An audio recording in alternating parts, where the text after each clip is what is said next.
Sa ibang balita, bansang Turkey nagbabantang sakupin ang Syria. Pero bago natin umpisahan ang ating mga balita, mangyari po lamang na i-like ang video ito para sa patuloy na paghahatid natin ng ating mga updates mula sa loob at labas ng bansa. Malaking tulong po ang inyong like para sa aming mga content creator. Maraming salamat po mga kababayan. Naniniwala ang mga analyst na ang geopolitics ay isang matinding kompetisyon na sa oras na ikaw ay magpakita ng kahinaan, nangangahulugan ito ng iyong katapusan. Sa oras na magpakita umano ng kahinaan ang isang bansa, mabilis na sasamantalahin ito ng iba. Halimbawa nito ay ang Syria na nahaharap ngayon sa kabi-kabilang banta mula sa Israel, sa Iran at posibleng sa bansang Turkey. May mga ulat ngayon na gumagawa na ng hakbang si Turkish President Recep Erdogan upang lalong mapalakas ang kanilang puwersang militar sa mga borders ng Syria. Kabilang na ang pagtatayo ng mga Turkish commandos, pagpapalakas sa mga milisya na kaalyado ng Ankara at paglalagay ng malalakas na artillery. Pinaniniwalaan na laganap ngayon ang mga milisyang kaalyado ng Turkey sa bayan ng Kobani na nasa border ng Syria at Turkey. Naniniwala ang Estados Unidos na posibleng malapit nang sumalakay ang Turkey sa bansang Syria. Ayon sa US, posibleng maglabas ng utos si Erdogan na lusubin ang Syria upang pabagsakin ang mga Syrian Kurds. Ang mga Kurds ay isang grupong etniko na nakakalat sa iba't ibang bahagi ng kanlurang Asya, kabilang na ang Iran, Turkey, Syria at Iraq. Ang mga Syrian Kurds na may kontrol sa malaking bahagi ng hilagang Syria ay suportado ng Estados Unidos at tumulong din sa pakikipaglaban sa Islamic State. Gayunman, itinuturing ni Erdogan ang mga Kurds bilang mga terorista na kailangang harapin. Kamakailan ay sinabi ni Erdogan ang plano niyang itulak ang mga Kurds palayo sa hangganan ng Turkey.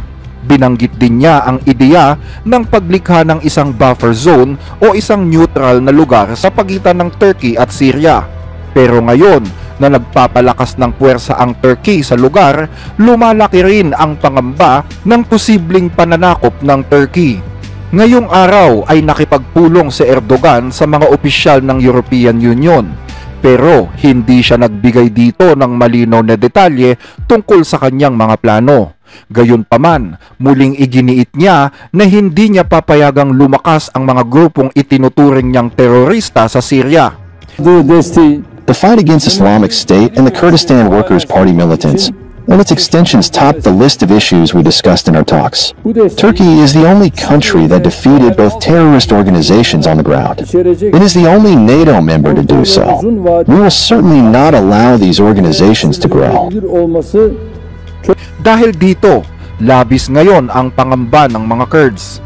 Sa katunayan, isang mataas na opisyal mula sa Syrian Kurdish ang sumulat kay Donald Trump at umaasang makakakuha ng suporta mula sa bagong halal na Pangulo ng Estados Unidos. Sa kanyang liham ay sinabi niya na interesado ang bansang Turkey na makuha ang kanilang teritoryo bago umupo sa pwesto si Trump. Yan ay upang mapilitan siyang makipagnegosasyon sa kanila bilang otoridad ng mga Kurds. Pero batid ng mga Kurds ang kanilang kahinaan. Napalayas na sila noon mula sa ilang mga lungsod sa Syria. At kapag tuluyang pumasok ang Turkey sa labanan, lalo pang lalala ang kanilang sitwasyon.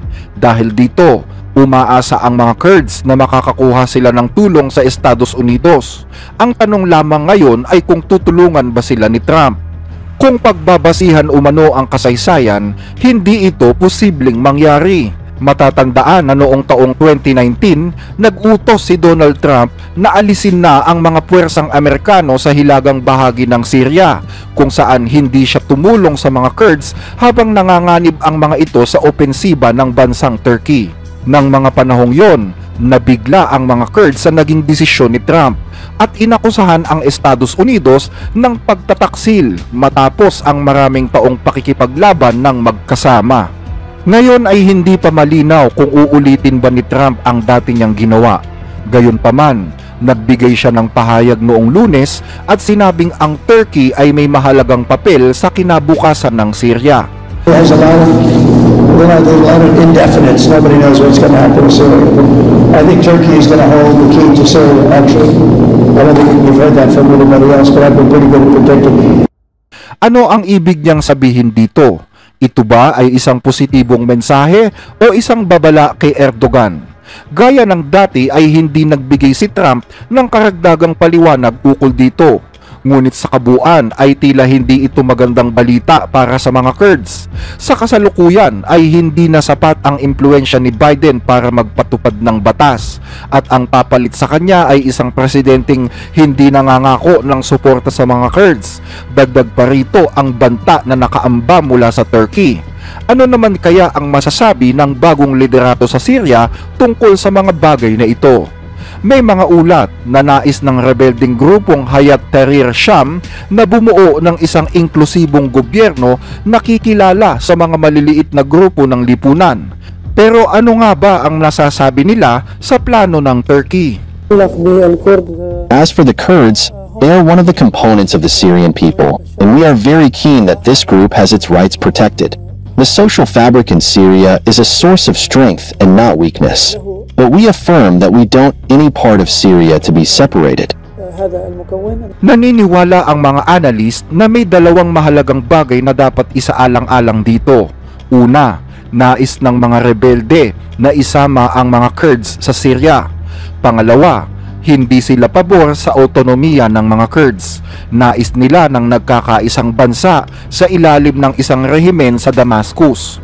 Pero dapat anyang tandaan ng bagong liderato sa Syria na nakasalalay sa proseso ng politika kung gaano ito kainklusibo at kamakatarungan. Ang problema ngayon ay nasa mga Kurds at sa Turkey. Batid ng mga karatig bansa ang kahinaan ngayon ng Syria, kaya't unti-unti nilang hinahati ang bansang ito.